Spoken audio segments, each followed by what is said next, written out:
Assalamualaikum dear students, welcome to the platform of Nain Academy. I am your host Mohammad Zulqarnain.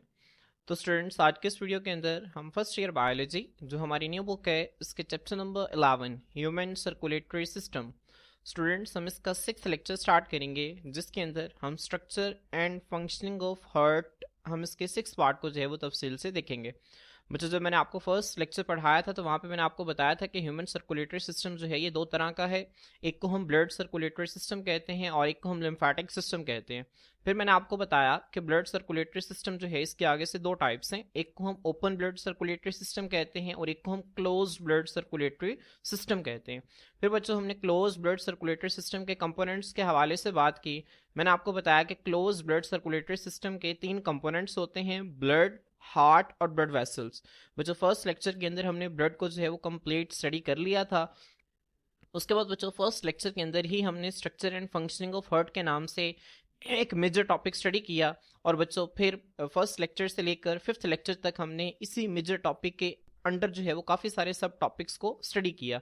तो students, आज जो है वो हम इस मेजर टॉपिक को जो है वो ख़त्म करेंगे जिसके अंदर हम इस मेजर टॉपिक के लास्ट सब टॉपिक को स्टडी करेंगे जिसका टाइटल है इलेक्ट्रोकार्डियोग्राम, जिसको बच्चों आप ECG के नाम से भी जानते हैं। ठीक है बच्चों, क्या नाम है आज के टॉपिक का? इलेक्ट्रोकार्डियोग्राम। बच्चों, अब इलेक्ट्रोकार्डियोग्राम का कॉन्सेप्ट देने से पहले मैं आप लोगों को इससे पिछले लेक्चर जो है उसकी थोड़ी सी रिवीजन करवा देता हूं ताकि आपको आज का लेक्चर जो है वो बहुत ही बेहतर अंदाज से समझ आ सके। बच्चों, इससे पिछले लेक्चर के अंदर हमने जो है वो कंडक्शन सिस्टम को देखा था कि आखिर जो है हार्ट के अंदर किस तरह से जो कार्डियक साइकिल है बच्चों उसके हवाले से जो कार्डियक इंपल्सेस हैं उनकी ट्रांसपोर्ट होती है। बच्चों, मैंने आपको बताया था कि जो SA नोड है, ठीक है, इसको नेचुरल पेसमेकर कहा जाता है। ये कुछ कार्डियक मसल सेल्स का जो है बच्चों वो क्लस्टर होता है। इसके पास ये सलाहियत होती है कि ये एक कार्डियक इंपल्स या फिर एक करंट को जो है वो जनरेट कर सकता है। बच्चों, जब ये करंट को जनरेट करता है तो फौरन से ये दोनों आर्टरिया तक भेजता है। दोनों atria at the same time contract करते हैं और कॉन्ट्रैक्शन ऑफ आर्टरिया के लिए हम लफ्ज इस्तेमाल करते हैं आर्ट्रियल सिस्टोली। ठीक है, आपने इस चीज़ को जहन में रखना है। उसके बाद बच्चों यहाँ से जो करंट है वो इस पॉइंट पे जाता है जिसको हम AV नोड कहते हैं। AV नोड बच्चों क्या करता है, इस करंट के अंदर 0.15 सेकेंड्स का जो है वो डिले लेके आता है। और बच्चों ये डिले क्यों आता है? ताकि इससे पहले के वेंट्रिकुलर सिस्टोली या फिर वेंट्रिकल्स की कॉन्ट्रैक्शन जो है वो स्टार्ट हो, इस फेज से पहले पहले जो है वो दोनों आर्टरी अपने आप को अच्छी तरह से कॉन्ट्रैक्ट करवा लें।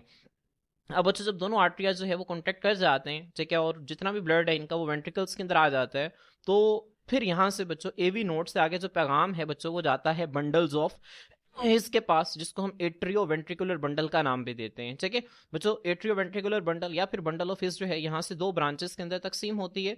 बच्चों, एक को जो है वो हम नाम देते हैं left branch of AV bundle और एक को हम कहते हैं right branch of AV bundle.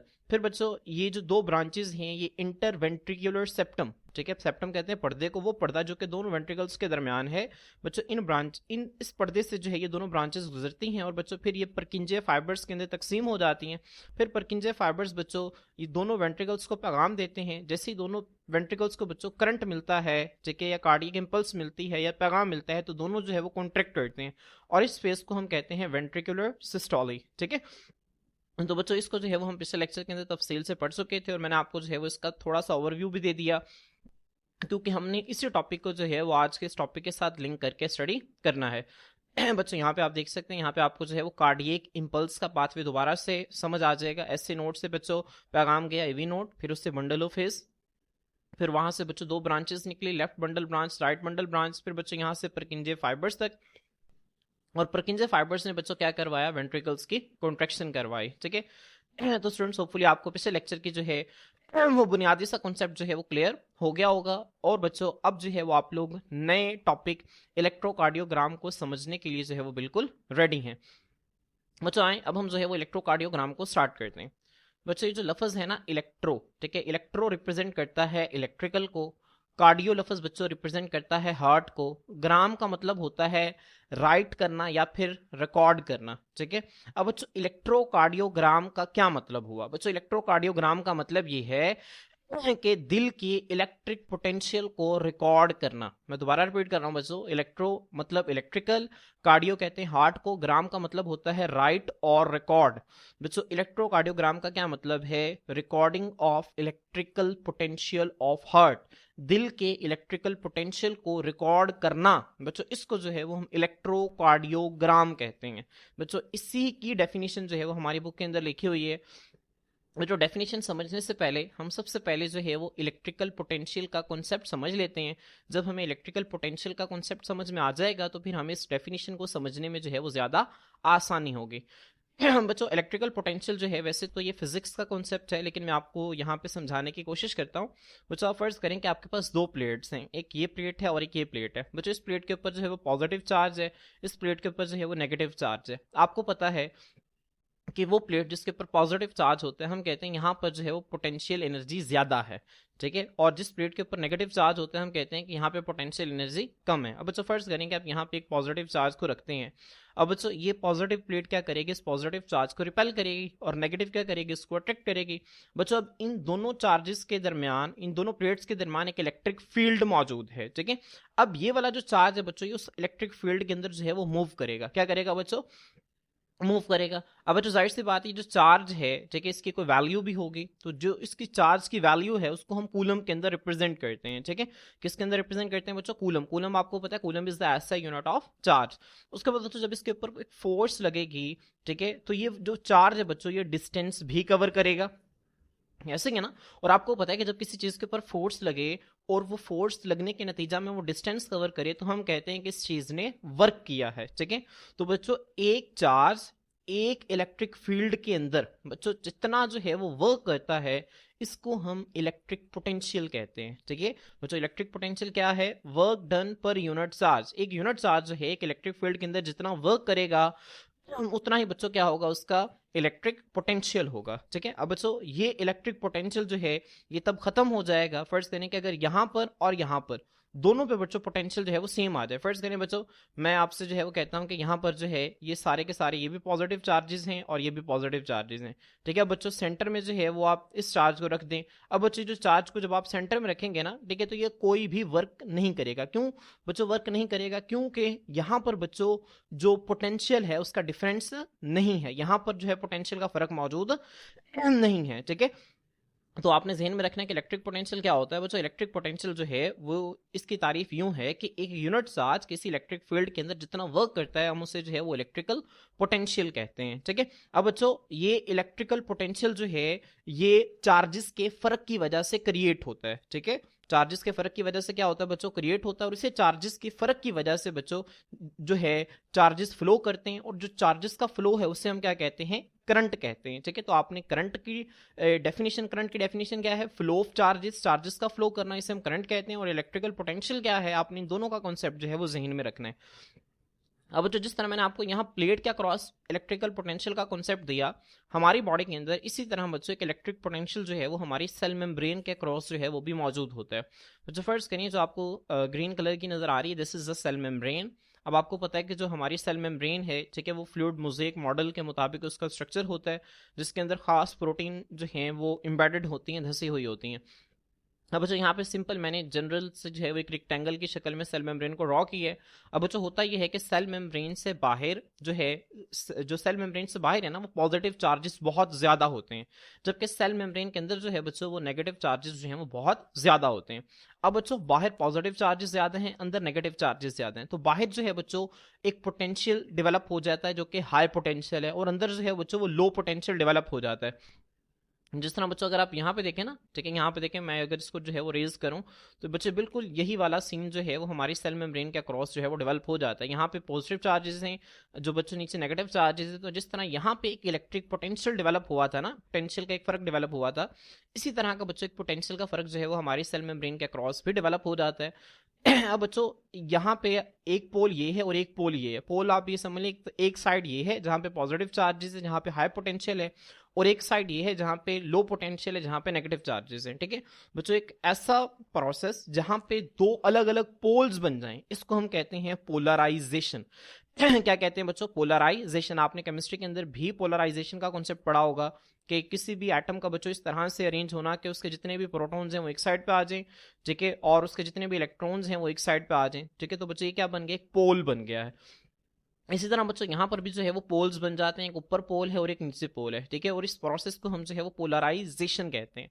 बच्चों पोलराइजेशन का जो लफ्ज है मैं आपको इस वजह से बता रहा हूँ क्योंकि इसको हम आगे जाके इस्तेमाल करेंगे। तो जब मैं पोलराइजेशन का लफ्ज आगे इस्तेमाल करूंगा तो आपको जहन में होना चाहिए कि सेल मेम्ब्रेन के अक्रॉस पॉजिटिव और नेगेटिव चार्जेस का अलग अलग रहना, ठीक है, इसको हम पोलराइजेशन कहते हैं। सेल मेम्ब्रेन के बाहर पॉजिटिव चार्जेस ज्यादा होते हैं और सेल मेम्ब्रेन के अंदर वाली साइड पर नेगेटिव चार्जेस ज्यादा होते हैं। आप लोग इसको अपनी नोटबुक के ऊपर भी लिख लीजिएगा, ठीक है। आप लोग इसको नोट करते जाएं क्योंकि आगे जाके जो है लेक्चर के अंदर ये काम आएगा। उसके बाद बच्चों एक कॉन्सेप्ट है डीपोलराइजेशन। डीपोलराइजेशन का मतलब ये है कि पोलराइजेशन का उल्ट हो जाना या पोलराइजेशन का खत्म हो जाना, ठीक है। यहां पर बच्चों जब क्या होता है, चार्जेस रिवर्स हो जाते हैं, सेल मेम्ब्रेन से बाहर नेगेटिव चार्जेस ज्यादा हो जाते हैं और सेल मेम्ब्रेन के अंदर पॉजिटिव चार्जेस ज्यादा हो जाते हैं, तो इसको हम कहते हैं डीपोलराइजेशन। अब बच्चों ये होता कैसे है कि पॉजिटिव चार्जेस बाहर से जो है वो अंदर की तरफ मूव करते हैं और अंदर से नेगेटिव चार्जेस जो है वो बाहर की तरफ मूव करते हैं। अब बच्चों जब ये चार्जेस की मूवमेंट होती है तो आपको पता है ना कि चार्जेस की मूवमेंट जब होती है तो इसे ही हम करंट कहते हैं, फ्लो ऑफ चार्जेस। तो बच्चों जब पोलराइजेशन जो है ये खत्म होती है, ठीक है, तो यहां पे बच्चों करंट प्रोड्यूस होता है। क्या प्रोड्यूस होता है बच्चों, करंट प्रोड्यूस होता है, ठीक है। जब बच्चों पोलराइजेशन से डीपोलराइजेशन होती है, पोलराइजेशन से मुराद ये है कि पॉजिटिव नेगेटिव चार्जेस अलग अलग पड़े हैं बच्चों, जब इनकी जो है वो रिवर्सल हो जाता है चार्ज का तो यहाँ पे बच्चों एक करंट प्रोड्यूस होता है। और जब चार्जेस रिवर्स हो जाते हैं, सेल मेम्ब्रेन बाहर से जो है वो ज्यादा नेगेटिव हो जाती है, अंदर से ज्यादा पॉजिटिव हो जाती है, तो इसको जो है वो हम बच्चों डीपोलराइजेशन कहते हैं, ठीक है। तो डीपोलराइजेशन को जो है वो आपने इसको भी ध्यान में रखना है, इसको भी आप अपनी नोटबुक के ऊपर नोट कर लें। फिर बच्चों डीपोलराइजेशन हो गया, अब फिर क्या हो कि अब दोबारा से जो सेल मेम्ब्रेन के अंदर से जो पॉजिटिव चार्जेस हैं बाहर चले जाएं और बाहर से नेगेटिव चार्जेस जो है वो अंदर आ जाएं बच्चों। अब हम दोबारा से क्या बना रहे हैं, पोलराइजेशन बना रहे हैं, दोबारा से पोल्स बना रहे हैं। तो इस प्रोसेस को हम कहेंगे रीपोलराइजेशन। री का मतलब होता है दोबारा से, ठीक है। तो बच्चों अब ये जो लफ्ज है ना, पोलराइजेशन, डिपोलराइजेशन, रीपोलराइजेशन, इसको जो है वो हम आगे 12 मरतबा पढ़ेंगे तो आपने इसके कॉन्सेप्ट को जो है वो बारीक बीनी से समझ लेना। अगर आपको इस चीज की समझ नहीं आई तो वीडियो को रिपीट करके दोबारा से सुन सकते हैं, ठीक है। अब बच्चों वैसे वो इलेक्ट्रिक पोटेंशियल जो कि सेल मेम्ब्रेन के अक्रॉस होता है इसको मेम्ब्रेन पोटेंशियल भी कहते हैं। इसका जिक्र बच्चों हम तफसील से सेकंड ईयर के अंदर पढ़ेंगे जब हम नर्वस सिस्टम को जो है वो डिस्कस करेंगे, लेकिन अभी जो है वो आप यहीं तक जो है इसका कॉन्सेप्ट जहन में रखें। अब बच्चों आपको पता है कि जब सेल मेम्ब्रेन के अक्रॉस इलेक्ट्रिक पोटेंशियल जो है वो डेवलप हो जाता है, इलेक्ट्रिक पोटेंशियल का मतलब ये है कि चार्जेस का फर्क हाई पोटेंशियल और लो पोटेंशियल मौजूद होता है, तो इसके नतीजा में बच्चों क्या होता है, करंट फ्लो करता है। इसके नतीजा में जो है वो चार्जेस की मूवमेंट होती है और करंट फ्लो करता है। अब बच्चों ये जो करंट फ्लो करता है ना, इसको हम नाम देते हैं नर्व इंपल्स। किसका नाम देते हैं बच्चों, नर्व इंपल्स का नाम देते हैं। ऐसे ही है ना, नर्व इंपल्स आपको पता है कि वो करंट है जो कि हमारी बॉडी के अंदर फ्लो करता है। तो वो जो करंट है ना बच्चों, वो असल में इन्हीं चार्जेस की मूवमेंट की वजह से फ्लो करता है। और एक ऐसी नर्व इंपल्स बच्चों जो कि दिल के अंदर फ्लो करे, इसको हम कार्डियक इंपल्स कहते हैं। क्या कहते हैं बच्चों, कार्डियक इंपल्स कहते हैं। अब बच्चों आए, अब हम जो है वो ईसीजी की डेफिनेशन जो है इसको रीड करते हैं। बच्चों यहाँ पे देखें, the recording of electrical potentials generated by the currents of cardiac impulses. बच्चों दिल के अंदर जो करंट प्रोड्यूस हो रहा है, ठीक है, जो नर्व इंपल्स प्रोड्यूस हो रही है जिसको हम कार्डियक इंपल्स कह रहे हैं, उस कार्डियक इंपल्स की वजह से जो करंट जनरेट हो रहा है बच्चों, ठीक है। और बच्चों वो जो करंट है वो क्यों जनरेट हो रहा है, क्योंकि दिल के अंदर जो है बच्चों वो एक इलेक्ट्रिकल पोटेंशियल मौजूद है, एक चार्जेस का डिफरेंस मौजूद है। उस चार्जेस के फर्क की वजह से दिल के अंदर जो है वो बच्चों चार्जेस का फ्लो हो रहा है, ठीक है। जब चार्जेस का फ्लो होगा तो करंट प्रोड्यूस होगा, और बच्चों जब ये जो करंट है ये ट्रांसफर होगा दिल के एक हिस्से से दूसरे हिस्से तक, तो जो इसे ही हम जो है वो कार्डियक इंपल्स का नाम दे देंगे, ठीक है। तो यहाँ पे देखें इलेक्ट्रिकल पोटेंशियल्स को रिकॉर्ड करना। अब इलेक्ट्रिकल पोटेंशियल्स देखें आगे क्या है, generated by the current of cardiac impulses, जो कि कार्डियक इंपल्सेस के करंट्स की वजह से जनरेट हो रहा है, इसको बच्चों हम इलेक्ट्रोकार्डियोग्राम कहते हैं, ठीक है। अब बच्चों आखिर जो है ये करंट की वजह से कैसे जनरेट होता है और ईसीजी को रिकॉर्ड कैसे किया जाता है, इस चीज को जो है वो हम आगे तफसील से देखेंगे, ठीक है। तो आपने अभी फिलहाल जो है उसकी डेफिनेशन को अच्छी तरह से समझ लेना है बच्चों। जब दिल के अंदर जो करंट प्रोड्यूस होता है तो वो जो करंट है वो हमारे सराउंडिंग टिश्यूज के अंदर भी फैल जाता है, ठीक है। जब वो सराउंडिंग टिश्यूज के अंदर फैलता है तो बच्चों वो स्किन तक भी जो है वो आता है। फिर हम स्किन के ऊपर इलेक्ट्रोड्स लगाकर, इलेक्ट्रोड्स हैं वो खास तरह का अपरेटस होता है जिसको हम स्किन के ऊपर लगाकर बच्चों फिर हम उन इलेक्ट्रिकल पोटेंशियल्स को मेजर करते हैं, ठीक है। जब हम उन इलेक्ट्रिकल पोटेंशियल्स को मेजर करते हैं बच्चों, तो फिर हम उसको एक वेव की शक्ल में रिप्रेजेंट करते हैं। ये जो वेव है, इस वेव को जो है वो हम इलेक्ट्रोकार्डियोग्राम कहते हैं। अब बच्चों इसकी सिग्निफिकेंस क्या है? ECG helps to diagnose the abnormalities in the conduction system of heart. बच्चों कंडक्शन सिस्टम ऑफ हार्ट से क्या मुराद है? बच्चों ये वही कंडक्शन सिस्टम है जो मैंने आपको बताया था। यहाँ पे देखें, this is the conduction system of heart, जिसमें साइनो एट्रियल नोड से बच्चों जो करंट है, जो कार्डियक इंपल्स है, वो जनरेट हुई और वो आगे इसी पाथ के जरिए जो है वो पूरे दिल के अंदर जो है वो फैल गई। तो this is the conduction system of heart. बच्चों अगर यहाँ पर किसी किस्म की कोई खराबी है इस कंडक्शन सिस्टम के अंदर, तो उसको हम ईसीजी के जरिए बहुत आराम से जो है उसकी तशखीस कर सकते हैं, उसको डायग्नोस कर सकते हैं। ठीक है, अब जो ईसीजी रीडिंग जो है वो एक सिंगल हार्ट बीट की वो ये होती है। आप लोगों ने इसको जो है वो लाजमी तौर पर ड्रॉ करना है।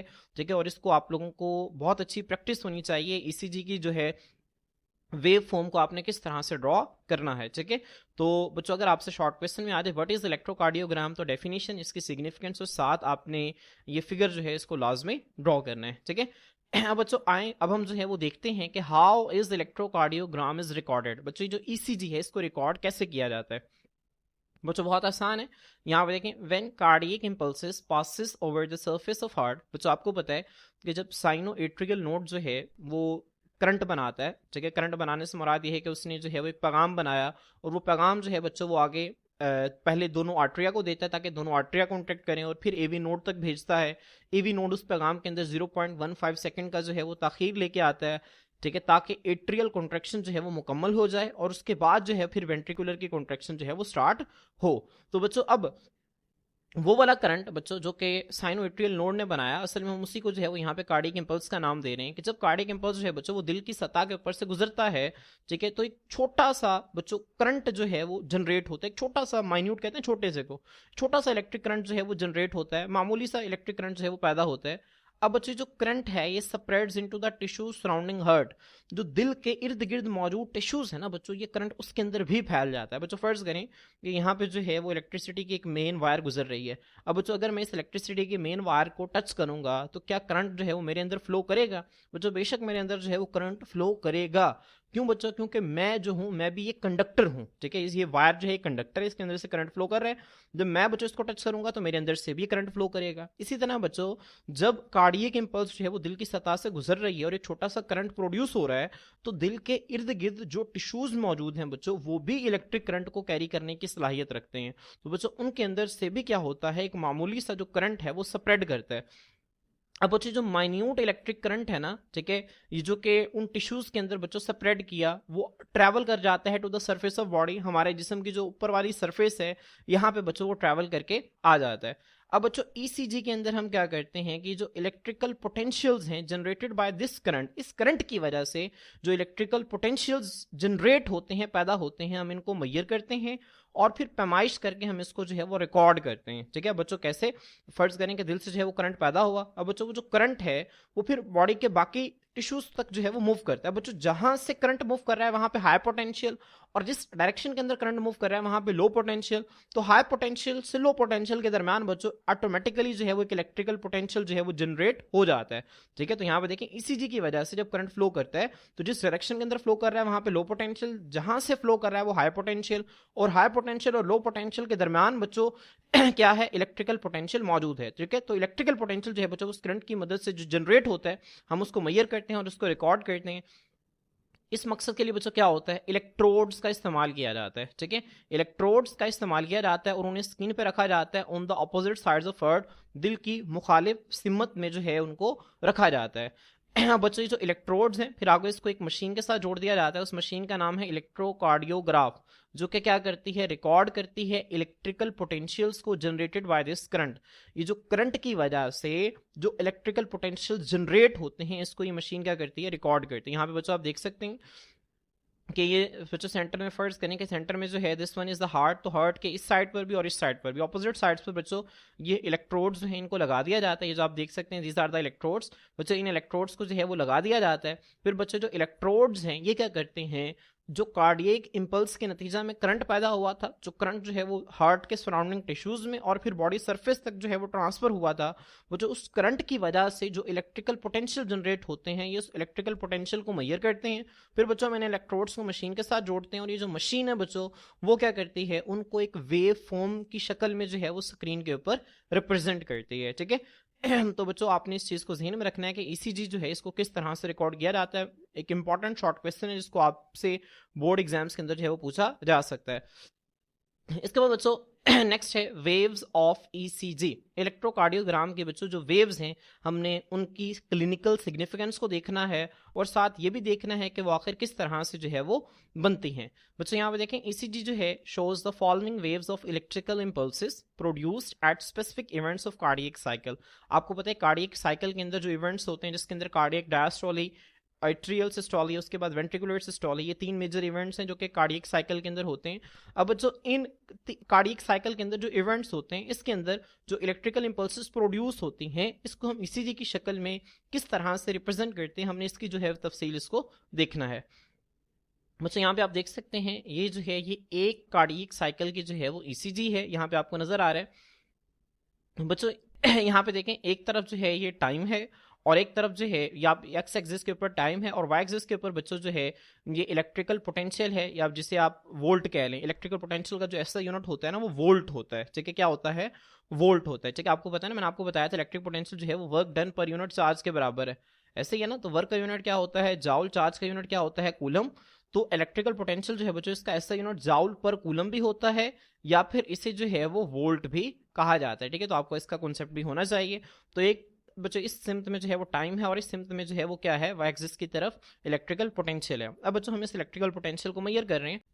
तो स्टूडेंट्स आप यहाँ पे देख सकते हैं, यहाँ पे आपको जो है एक स्ट्रेट लाइन नजर आ रही है। बच्चों यहाँ पे जो है वो एक इलेक्ट्रिकल पोटेंशियल जनरेट हुआ। बच्चों ये जो इलेक्ट्रिकल पोटेंशियल जनरेट हुआ ना इसको हम इस वेव से रिप्रेजेंट कर रहे हैं और इस वेव को बच्चों हम नाम दे रहे हैं पी वेव का। ठीक है, अब बच्चों जो पी वेव है ये किस चीज को रिप्रेजेंट कर रही है बच्चों, ये रिप्रेजेंट कर रही है एट्रियल डिपोलराइजेशन। एट्रियल डिपोलराइजेशन से क्या मुराद है बच्चों, ध्यान दें, साइनो एट्रियल नोड जिसे हम नेचुरल पीस मेकर भी कहते हैं बच्चों, इसने जो है वो कार्डियक इंपल्स जनरेट की और भेज दी दोनों एट्रिया को। जब दोनों एट्रिया को बच्चों पीछे से पैगाम मिला तो यहाँ पे बच्चों जो सेल्स हैं उनकी जो सेल मेम्ब्रेन के अक्रॉस जो चार्जेस की वजह से जो एक पोल्स डेवलप हुए थे बच्चों, अब वो रिवर्स हो जाएंगे। क्या हो जाएंगे बच्चों, रिवर्स हो जाएंगे। जब बच्चों वो रिवर्स होंगे तो जितने भी ये जो सेल्स हैं एट्रिया के अंदर बच्चों ये कॉन्ट्रैक्ट करेंगे। क्या करेंगे बच्चों, कॉन्ट्रैक्ट करेंगे। ठीक है, और इसको हम एट्रियल सिस्टोली कहते हैं। जब दोनों एट्रिया इकट्ठे कॉन्ट्रैक्ट करेंगे तो इस फेज को हम जो है वो एट्रियल सिस्टोली का नाम देते हैं। ठीक है, तो बच्चों यहाँ पे देखें ये जो पी वेव है ये असल में एट्रियल डिपोलराइजेशन या जिसे आप एट्रियल सिस्टोली कह लें इस चीज को रिप्रेजेंट कर रही है कि जैसे ही साइनो एट्रियल नोड से पैगाम जाएगा दोनों एट्रिया को, तो दोनों एट्रिया के अंदर बच्चों जो चार्जेस हैं उनकी रिवर्सल हो जाएगी, एट्रियल डिपोलराइजेशन हो जाएगी। जैसे ही एट्रियल डिपोलराइजेशन होगी बच्चों तो दोनों एट्रिया क्या कर जाएंगे, कॉन्ट्रैक्ट कर जाएंगे और ये अपने ब्लड को जो है वो वेंट्रिकल्स के अंदर डाल देंगे। ठीक है, अब बच्चों यहाँ पे देखें ये जो आपको लाइन नजर आ रही है जिसको आप पी आर से रिप्रेजेंट कर रहे हैं बच्चों, ये लाइन जो है इस बात को मेक श्योर कर रही है कि इस यहाँ तक जो है वो मजीद कोई इलेक्ट्रिकल पोटेंशियल जनरेट नहीं हुआ।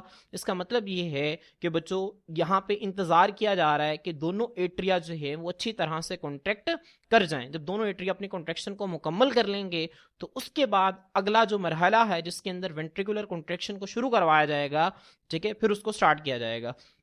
तो आपको पता है बच्चों ऐसे नोड से जब पैगाम जाते हैं एवी नोड तक तो एवी नोड जो है वो इसमें 0.15 सेकंड्स का जो है वो डिले लेकर आता है। ठीक है, ताकि वेंट्रिकुलर कॉन्ट्रैक्शन बच्चों उस वक्त स्टार्ट हो जब आर्टरिया से ब्लड इनके अंदर जो है वो भर जाए। इसके बाद बच्चों होता क्या है कि जब यहाँ पे एवी नोड से 0.15 सेकंड्स के बाद यहाँ पे बच्चों जो पैगाम है वो यहाँ पे आता है। ठीक है, आप यहाँ पे देख सकते हैं this is the bundle of phase और बच्चों इनको जो है ये इसकी लेफ्ट ब्रांच है और ये इसकी राइट ब्रांच है। ठीक है बच्चों, जब यहाँ से करंट गुजरता है तो बच्चों यहाँ पे आपको नजर आ रही है ना, नीचे की तरफ आपको डिप्रेशन नजर आ रही है जिसको आप क्यू से रिप्रेजेंट कर रहे हैं बच्चों, ये वेव जो है ये जनरेट होती है। उसके बाद बच्चों जब नीचे से जो है पैगाम परकिंजे फाइबर्स तक आता है, परकिंजे फाइबर्स जो है बच्चों इन पैगाम को वेंट्रिकल्स तक देते हैं, तो वेंट्रिकल्स बच्चों इकट्ठे जो है वो कॉन्ट्रैक्ट करते हैं। अब बच्चों वेंट्रिकल्स की कॉन्ट्रैक्शन उस वक्त होगी जब वेंट्रिकल्स के अंदर भी बच्चों चार्जेस की क्या हो जाएगी, रिवर्सल हो जाएगी। चार्जेस के रिवर्स होने को हम क्या कहते हैं, डिपोलराइजेशन। तो बच्चों जब पीछे से करंट वेंट्रिकल्स तक आएगा तो वेंट्रिकल्स की क्या हो जाएगी, डिपोलराइजेशन, और जब वेंट्रिकल्स की डिपोलराइजेशन होगी तो वेंट्रिकल्स क्या कर जाएंगे, कॉन्ट्रैक्ट कर जाएंगे। ठीक है, तो यहां पे देखें बच्चों, जब इंटर वेंट्रिकुलर सेप्टम से परकिंजे फाइबर्स तक पैगाम आया, दोनों वेंट्रिकुलर्स जो हैं उनकी डिपोलराइजेशन हुई और दोनों वेंट्रिकल्स जो हैं वो कॉन्ट्रैक्ट किए, तो बच्चों यहाँ पे एक बहुत ज़्यादा इलेक्ट्रिकल पोटेंशियल जो है वो जनरेट हुआ बाकियों की निस्बत। आप यहाँ पे देख सकते हैं, यहाँ पे बच्चों देखें एक हाई इलेक्ट्रिकल पोटेंशियल जो है वो जनरेट हुआ। ठीक है, और ये जो ऊपर टॉप का पॉइंट है इसको आप आर से रिप्रेजेंट करते हैं। फिर बच्चों यहाँ से जो है वो लाइन है वो नीचे आती है एस तक। ठीक है, कहाँ तक आती है बच्चों, एस तक। अब ये जो एस है ना बच्चों, ये इस चीज़ को रिप्रेजेंट करता है कि वो आखिरी पॉइंट है जब वेंट्रिकल्स जो हैं वो डिपोलराइज जो हैं वो होते हैं। उसके बाद बच्चों यहाँ पे जो वेव है वो दोबारा से नॉर्मल होती है। और बच्चों जो एस टी वाला सेगमेंट है ना, एस टी वाला हिस्सा है, ये इस बात की जो है इस बात को मेक श्योर करता है कि जो वेंट्रिकल्स हैं वो मुकम्मल तौर पर जो बच्चों वो क्या हो गए हैं, वेंट्रिकल्स हैं वो मुकम्मल तौर पर डिपोलराइज हो गए हैं, उन्होंने अच्छी तरह से जो है वो कॉन्ट्रैक्शन कंप्लीट कर ली है। बच्चों जहन में रखें कि जब वेंट्रिकुलर डिपोलराइजेशन हो रही होती है, वेंट्रिकल्स के अंदर चार्जेस रिवर्स हो रहे होते हैं, तो एट अ सेम टाइम दोनों एट्रिया के अंदर, यहाँ पे देखिए यहाँ पे एट्रियल डिपोलराइजेशन हुई थी ना, एट्रिया के अंदर चार्जेस रिवर्स हो गए थे। तो बच्चों जब वेंट्रिकल्स के अंदर चार्जेस रिवर्स हो रहे होते हैं तो एट अ सेम टाइम दोनों एट्रिया के अंदर चार्जेस अपनी पुरानी शक्ल में जा रहे होते हैं। ठीक है, तो चार्जेस का वापस अपनी पुरानी शक्ल के अंदर जाना इसे हम कहते हैं रिपोलराइजेशन। तो जब बच्चों वेंट्रिकुलर डिपोलराइजेशन हो रही होती है तो इसी सेम टाइम में एट्रियल रिपोलराइजेशन भी हो रही होती है। ठीक है, और बच्चों एट्रियल रिपोलराइजेशन जो है उसको ये वाली जो वेव है ना, ठीक है, जिसको आप क्यू आर एस का नाम दे रहे हैं, इसने छुपा लिया है, इसने जो है वो छुपा लिया है, क्योंकि यहां पर बच्चों इतना बड़ा इलेक्ट्रिक पोटेंशियल जो है वो जनरेट होता है कि वो एट्रियल रिपोलराइजेशन के नतीजा में जनरेट होने वाला जो इलेक्ट्रिकल पोटेंशियल है उसको छुपा लेता है। उसके बाद बच्चों यहाँ पे जो आपको टी वेव नजर आ रही है ये इस बात को रिप्रेजेंट कर रही है कि अब दोनों वेंट्रिकल्स के अंदर जो चार्जेस की रिवर्सल हुई थी अब वो दोबारा से अपनी असली शक्ल के अंदर वापस जाएंगे। ठीक है, पॉजिटिव चार्जेस जो हैं वो सेल मेम्ब्रेन के बाहर और नेगेटिव चार्जेस जो हैं वो सेल मेम्ब्रेन के अंदर जो है वो ज्यादा होना शुरू हो जाएंगे। तो बच्चों वेंट्रिकल्स के अंदर चार्जेस का दोबारा से अपनी असली लोकेशन के अंदर जाना, इसको हम कहते हैं वेंट्रिकुलर रिपोलराइजेशन। जो टी वेव है बच्चों ये वेंट्रिकुलर रिपोलराइजेशन को जो है ये रिप्रेजेंट कर रही है। ठीक है, तो आपने इस चीज को जो है वो जहन में रखना है, इसी को जो है वो हम आगे फर्दर स्टडी भी करेंगे। यहाँ पे बच्चों आप मजीद देख सकते हैं कि जो पी वेव है यहाँ पे एट्रिया कॉन्टैक्ट करते हैं, एट्रिया के कॉन्टैक्ट करने बच्चों एट्रिया कब कॉन्टैक्ट करेंगे, जब वहां पे डिपोलराइजेशन होगी। इसी तरह बच्चों यहाँ पे कौन कॉन्टैक्ट करते हैं, वेंट्रिकल्स कॉन्टैक्ट करते हैं, तो वेंट्रिकल्स कब कॉन्टैक्ट करेंगे, जब वेंट्रिकुलर डिपोलराइजेशन होगी। ठीक है, और बच्चों एट अ सेम टाइम जब वेंट्रिकुलर डिपोलराइजेशन हो रही होती है वेंट्रिकल्स के अंदर बच्चों चार्जेस जो हैं वो रिवर्स हो रहे होते हैं, तो एट द सेम टाइम जो दोनों एट्रिया हैं बच्चों वहां पर चार्जेस जो हैं वो अपनी असली वाली हालत में वापस जा रहे हैं, जिसको आप एट्रियल रिपोलराइजेशन कह रहे हैं। उसके बाद बच्चों जो टी वेव है ये वेंट्रिकुलर रिपोलराइजेशन को रिप्रेजेंट करती है।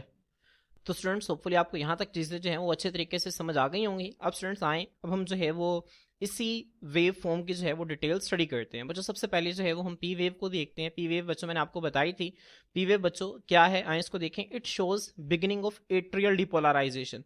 बच्चों ये किस चीज़ को रिप्रेजेंट करती है कि जो एट्रियल डिपोलराइजेशन है वो स्टार्ट हो रही है। और एट्रियल डिपोलराइजेशन स्टार्ट कब होती है, जब ऐसे नोड से जो पैगाम आता है, ये बात मैं आपको पहले ही समझा चुका हूँ।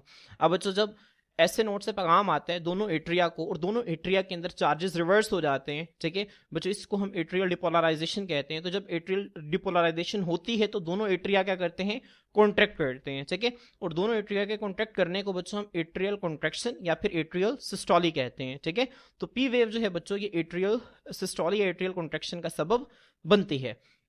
अब बच्चों इसकी क्लिनिकल सिग्निफिकेंस क्या है, आपने इसकी हेडिंग दे के लिखना है, इरेगुलर और एब्सेंट पी वेव्स। इरेगुलर से मुराद ये है बच्चों कि अगर ये जो पी वेव है वो इस तरह से हो, ठीक है, ये इरेगुलर पी वेव है। या एब्सेंट से मुराद ये है कि जो पी वेव है ये मौजूद ही ना हो, डायरेक्ट जो है बच्चों वो Q R S complex wave जो है ये आपको शो हो रही है।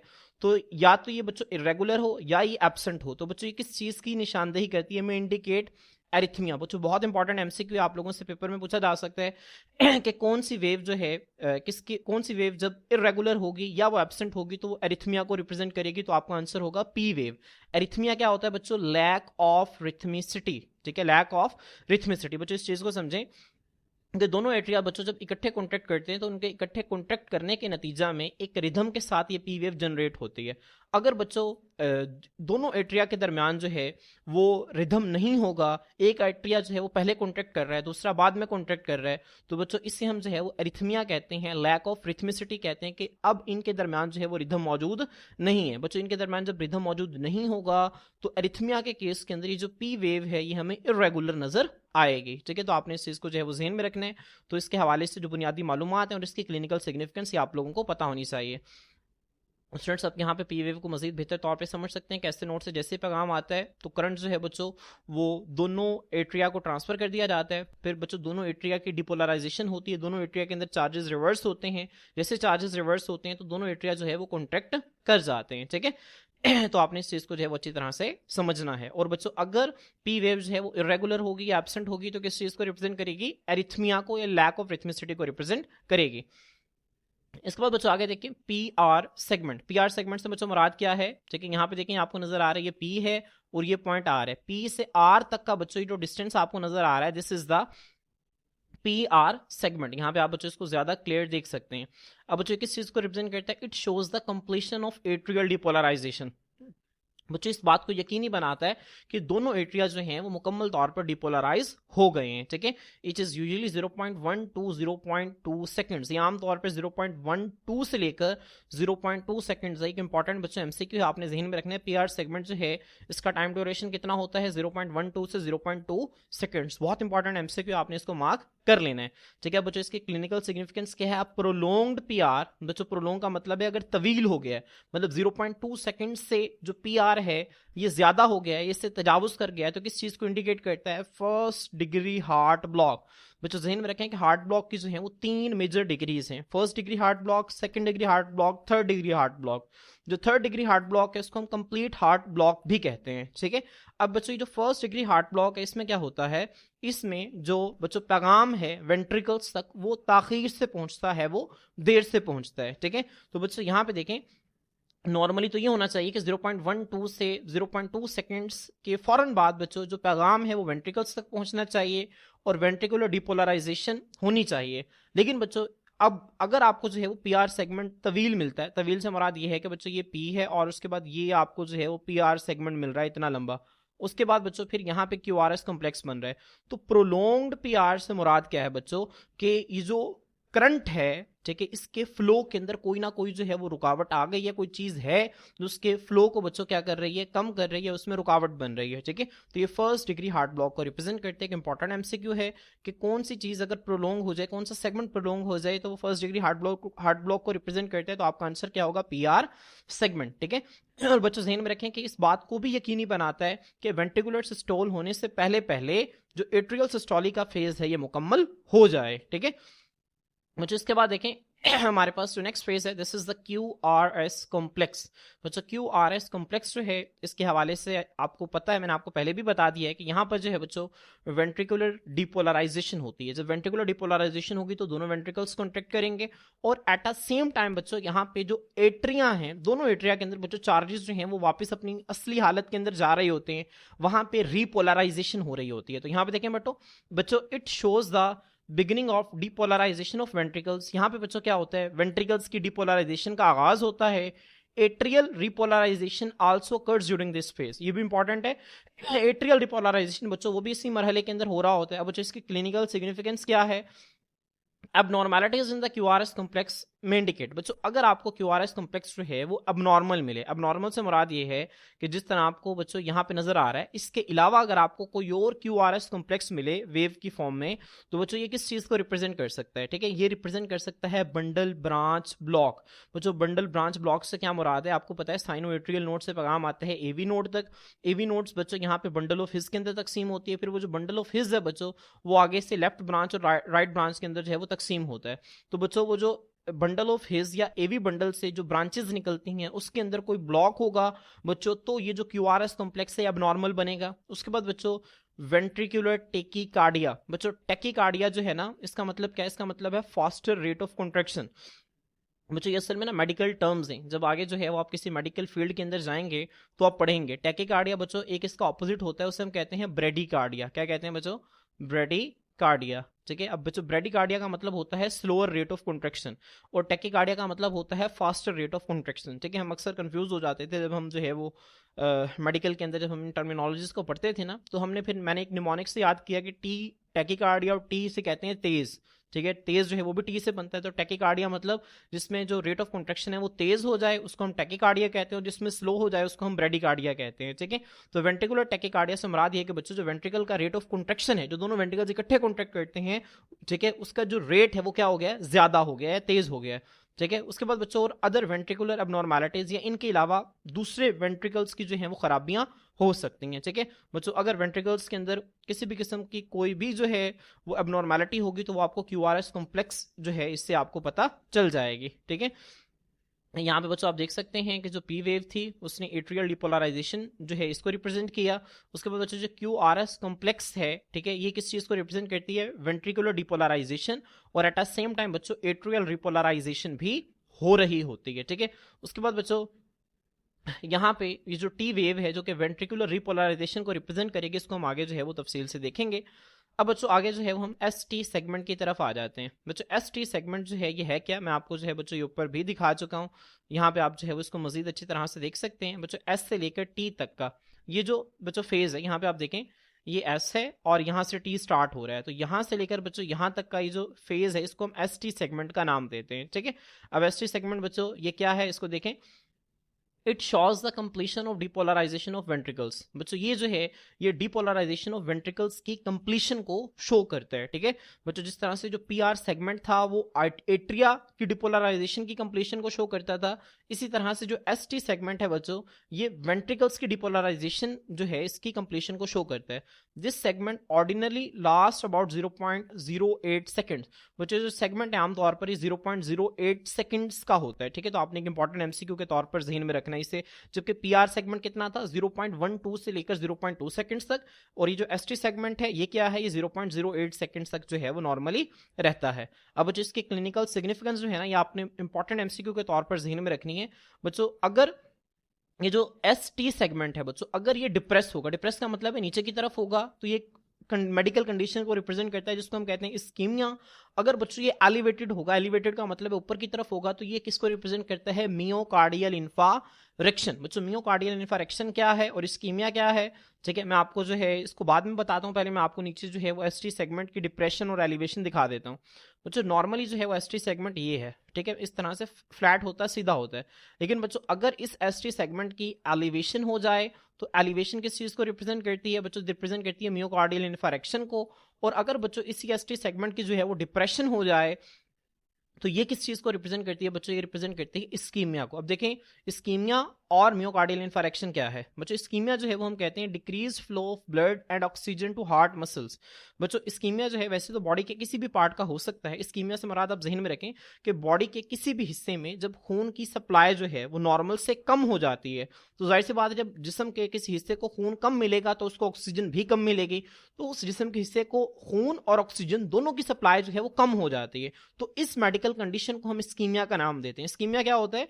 कोई भी ऐसी मेडिकल कंडीशन जिसमें जिस्म के किसी भी हिस्से को बच्चों खून की सप्लाई और ऑक्सीजन की सप्लाई कम हो जाए, इसको हम इस्कीमिया कहते हैं। ठीक है, अब बच्चों यहाँ पे जो स्पेसिफिकली जो है वो ये जो आपको नजर आ रहा है एस टी सेगमेंट की डिप्रेशन बच्चों ये कार्डियक इस्कीमिया को रिप्रेजेंट करती है। कार्डियक इस्कीमिया से मुराद ये है कि ब्लड और ऑक्सीजन का जो फ्लो है वो कम हो गया है, किसको? हार्ट मसल्स को, जो दिल के मसल्स हैं इसको, तो इसको हम कार्डियक इस्कीमिया जो है वो कहेंगे।